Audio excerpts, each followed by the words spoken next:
Pues me decían, veían los guarros en el cercón, ay, qué guarros, ay, qué magritos estarán, porque claro, guarro para que esté magro, tiene que estar galgón, no tiene que estar, además que se da o comprimido. Galgón quiere decir Que que... esté galgón, que esté, no esté... Que esté tupido, fino, no que esté esté muy fino. cuadrado. Bueno, pues entonces me decían, Dominga, los dos vas a matar, digo, los dos, yo sí.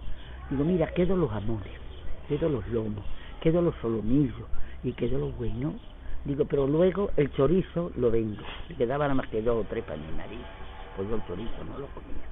Y claro, yo vendía los tocinos.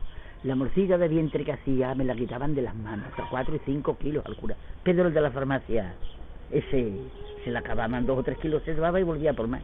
Luego hacía los chorizos con tripas finitas. Venían y me los quitaban de las manos, ¿sabe usted?